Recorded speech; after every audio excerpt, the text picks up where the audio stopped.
Greetings, ladies and gentlemen, and welcome to this latest edition of Tales from Outer Space. I hope you enjoy. Story number 1, Children of Terra, written by MWMN19. It had been nearly a millennium since the great and vast human empire collapsed, shattered into thousands of desperate nations. So much history had been lost to eons. Colonies had either been abandoned, many of them either died off or struggled, barely surviving. Some thrived and made their own smaller empires, some stagnated. To this day, many bold explorers venture into the unknown only to discover old and abandoned outposts of the former empire. Rarely, small isolated human populations are found, like contacted tribes living in their own little bubbles. Thousands of languages and cultures form. Many humans don't look alike, even though the time span in the evolutionary sense is minuscule. The presence exerted on humans living in less hospitable environments expedited the evolutionary process. In the wake of the chaos, and as our great past faded from memory and from record, a handful of people made it their life goal to hoard as much information about our history, science, and culture as possible. Such as the goal of the young man we see today, a lone wolf who goes through the void making ends meet with small jobs he finds as he ventures throughout the void. His small ship is considered ancient by almost everyone, but the contents within are even more so. Other than digitized information which is held in the vessel's computers, he has physical copies of books, an object which is considered to be a relic of an age long past. From many engineering books depicting old machines which are comparatively primitive with the technology offered, turbines and steam engines, internal combustion engines, and old building techniques. Science books which detail theories and equations. Some facts stood the test of time. Some were debunked long ago. History books which detailed the history of the cradle of human civilization, Earth. The young man is far, far from Earth. It is questionable if he even saw the planet itself. As a vagabond who visited many worlds in spite of his young age, few decide to take the pilgrimage to the old world. Some people straight up deny that Earth was our birthplace, thinking that mankind has always been in the stars. The man sits at the helm of a small ship he commandeered for so long, red lights blaring as he panics and tries desperately to fix whatever is going on. Glancing here and there to the back, where the wealth of knowledge stands. He knows that death is highly possible. He is in an unexplored part of the sector. Even if he admits a distress signal, it is highly unlikely that it will reach anyone in time. He is on his own. In his desperation, he finds a scan of the system he's in, and in a stroke of amazing luck, there is a planet which is hospitable for humans nearby. He sets course for the planet, using the little fuel he has left to at least land somewhere. The vessel creaks as the burning orange color of re-entry envelops the craft as it enters the blue atmosphere of this alien world. The young man fights with the controls as he tries to steer the vessel to land on solid ground. The clouds block his view, but he could see hints of ocean below. As he descends below the clouds, he can see the land in the distance, a heavily forestalled area with hills. He pushes an acceleration lever as far as it went to push the ship towards the land. The landing was not gentle. The trees eased the blow and damage that could have been catastrophic. The young man remained conscious throughout the ordeal, only slightly injuring himself during the not-so-graceful landing. When he opened his eyes, he was alive. He stood up from his seat to investigate the damage. He first checked the computers and storage room of the vessel. He saw that the majority of the books and information were intact. A miracle. He put his suit on in case the sensors of the ship had been mistaken, then ventured outside to inspect the exterior damage. He could immediately see that the damage was irreparable. With the tools at his disposal, it would be impossible to repair the ship. Communications were down, and even if they were in function, it is unlikely anyone would pick them up. The forest around him was green and lush. Even from the inside of his helmet, he could hear the variety of sounds that the wildlife of this planet produced. He was cautious, observing his surroundings and that no predator has a jump on him. He's on the undocumented planet, after all. He grabbed a testing kit from his ship to confirm the atmosphere is breathable.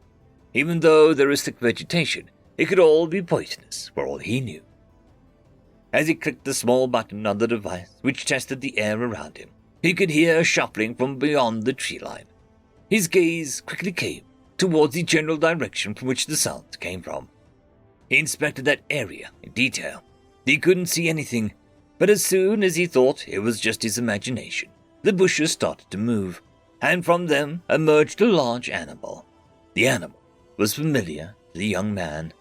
It was a native animal from another faraway planet. It was a horse. And on top of the beast was another being clad in chainmail and an iron helmet. Soon enough, the figure was joined by another two beings on horseback. The first being removed its helmet and revealed a face, a human face. Just as the young man wanted to say something, the small device in his hand beeped. Atmospheric scan complete. Survivability 100%. The three men on horseback winced at the device. They spoke an unknown language, but the four quickly came to a mutual understanding. We go up beyond the treetop and look into the horizon, the great forest stretching far. In the distance, smoke could be seen, indicating that a settlement was not too far from the crash site. The day turns to night, then into day again, accelerating. The smoke remains stagnant, joined by more lines of smoke every so often. Soon, we can see as the trees start to be cut down. Houses are erected and roads built. Soon, those houses become larger buildings, smokestacks, reaching high and spewing black smoke. We see the forest become a town, farmland spanning far and wide. Time slows down and we reach down to the place where the young explorer once crashed. A large building now stands here. The street outside is filled with activity.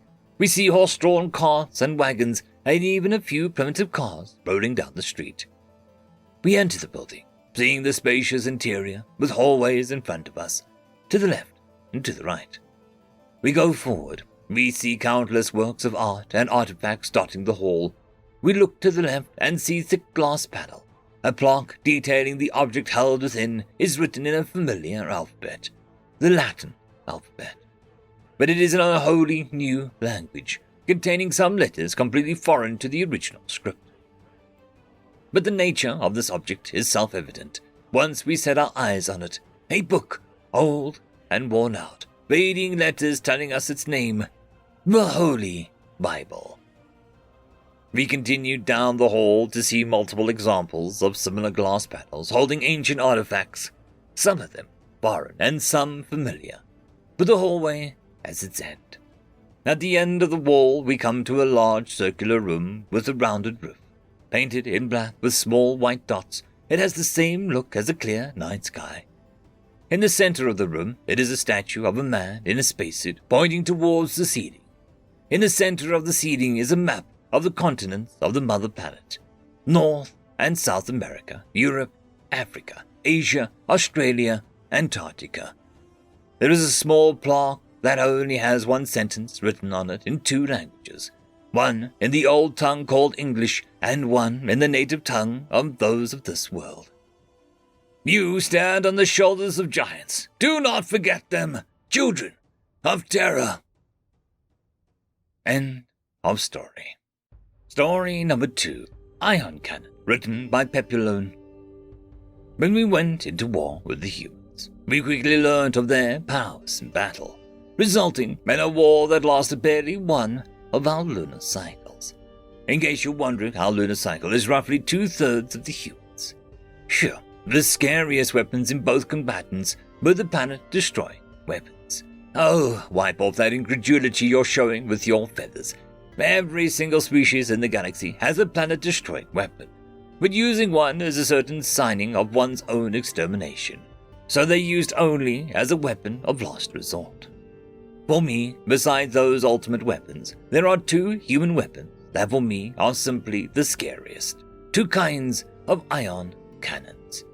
The first one is the flying ion cannon, The 3-Zerg-long dreadnought built around a cannon that's about almost 2 kilometers, flying in space, firing ionized gas atoms at a fraction of the speed of light, in a controlled, aimed, tight beam. In the vacuum of space, it is as devastating as relativistic projectiles, but within a planet's atmosphere, it plasmatizes the air around the beam, becoming pillars of fire that consume everything within 1 Zerg around it, and it still hits with the devastating of a planet bombardment projectile, only without a large crater, just a small one as the invariably military target's munition depot exploded. The second one, though, for me, is the scarier one. It does not fire relativistic atoms, it doesn't even launch any kind of projectiles, but it brought down the communications, stopping calculations and war strategies, and ultimately brought our defeat.